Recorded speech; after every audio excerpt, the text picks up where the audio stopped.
दोस्तों, आज की कहानी है बहू तुम बीमारी में मायके भाभी के जन्मदिन पर मत जाना।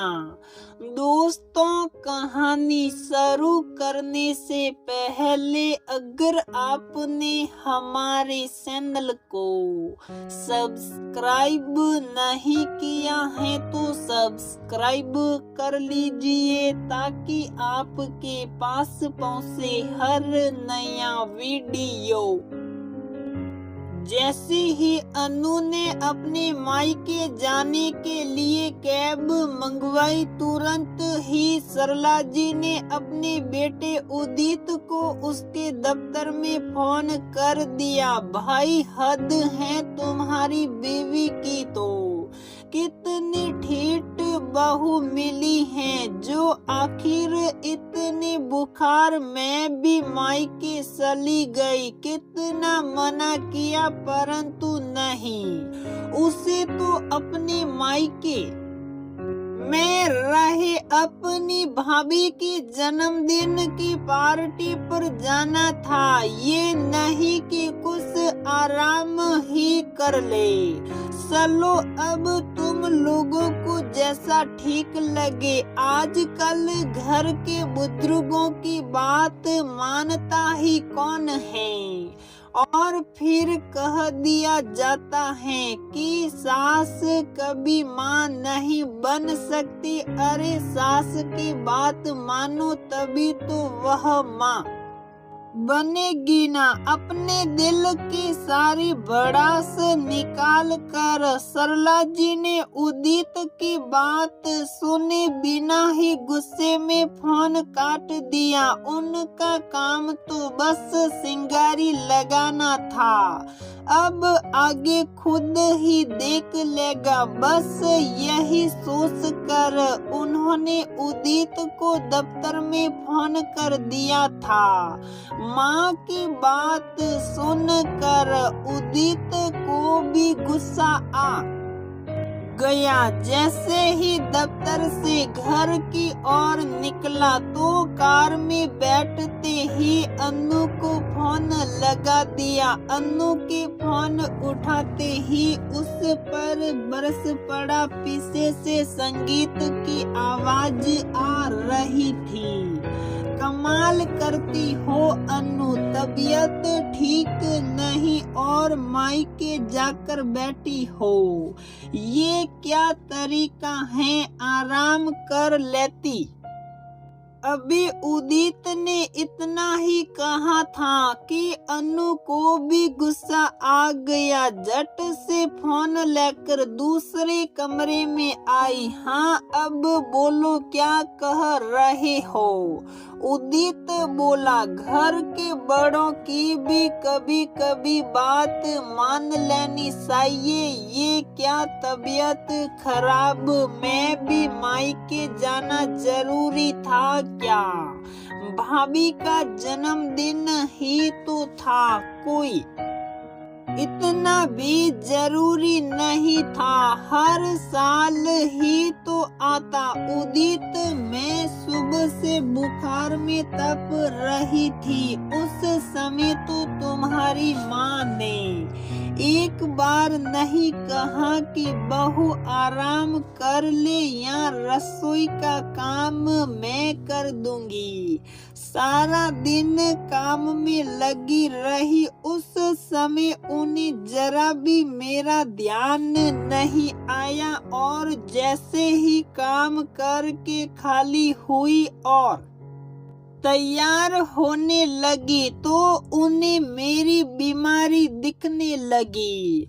उन्हें पता था कि मुझे आज मायके जाना है। भाभी का विवाह के बाद पहला जन्मदिन है और कितने दिन से भाभी मुझे फोन करके बुला रही थी तो उनको एकदम मेरा बुखार याद आ गया। उदित, विवाह के 2 वर्षों में तुम और मैं ये समझ ही चुके हैं कि तुम्हारी माँ को मेरी कितनी परवाह है। ऐसा क्या हुआ कि बहू के बुखार आने पर बहू रसोई का काम तो करे परंतु बहू मायके नहीं जा सकती, जबकि यदि मैं इस समय अपने ससुराल बैठी होती तो अभी भी तुम्हारे लिए चाय नाश्ते और रात की रोटी का प्रबंध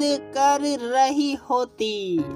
परंतु दोपहर से जब से मायके में आई हूँ, माँ और भाभी ने मुझे हिलने तक नहीं दिया, बल्कि तब से मैं आराम ही कर रही हूँ। अब तुम बताओ, क्या मैंने यहाँ आकर कोई गलती की?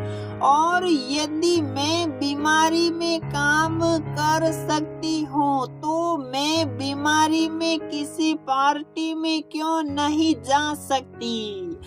यदि माँ तुम्हें फोन करके मेरे लिए दवाई या फल लाने को कहती तो मुझे अच्छा लगता, परंतु उन्होंने तो सिर्फ मेरी शिकायत करने के लिए तुम्हें फोन किया। अब इस दोहरे बर्ताव से भी तुमको कुछ समझ नहीं आता और तुम्हें मेरी ही गलती समझ आती है। फिक्र ना करो, रात को भैया मुझे छोड़ जाएंगे उदित के पास अन्नू की। इस बात का कोई जवाब नहीं था। अन्नू के कड़वे सच ने उदित को चुप करवा दिया था।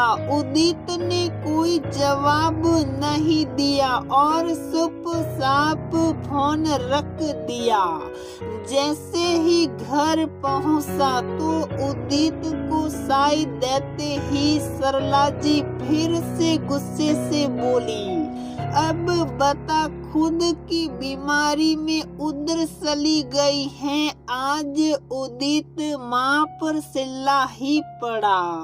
माँ 2 साल से देख रहा हूँ, वो भी औरत है, कोई मशीन तो नहीं है। अच्छा हुआ कि वह मायके चली गई है, कम से कम उसे कुछ देर आराम तो मिलेगा। क्या बीमारी में उसको आपने आराम करने को कहा या आपको उसके मायके जाने की ही इतनी तकलीफ हो रही है?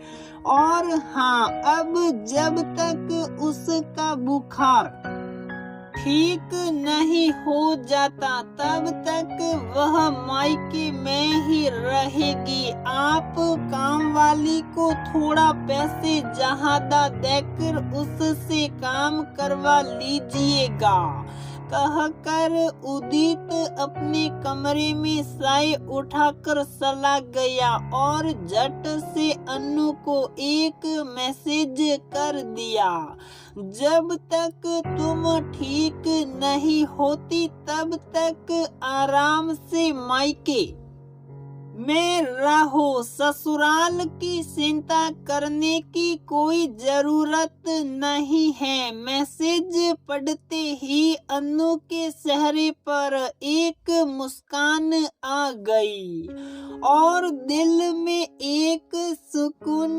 भी कि चलो सासू माँ उसे नहीं समझती परंतु उसका हम सफर उसके दर्द को अब धीरे धीरे समझने लगा है। दोस्तों, अक्सर घर में औरत के बीमार होने पर जब तक उसके घरेलू कार्य पूरे नहीं होते आते उसे आराम करने का नहीं कहा जाता और यदि बीमारी में वह कहीं जाने की बात कहती है तो उसको उसकी बीमारी याद दिला दी जाती है। आखिर उस समय उसकी बीमारी कहाँ जाती है जब वह अपने घर के प्रति, परिवार के प्रति अपने कर्तव्य को पूरा कर रही होती है।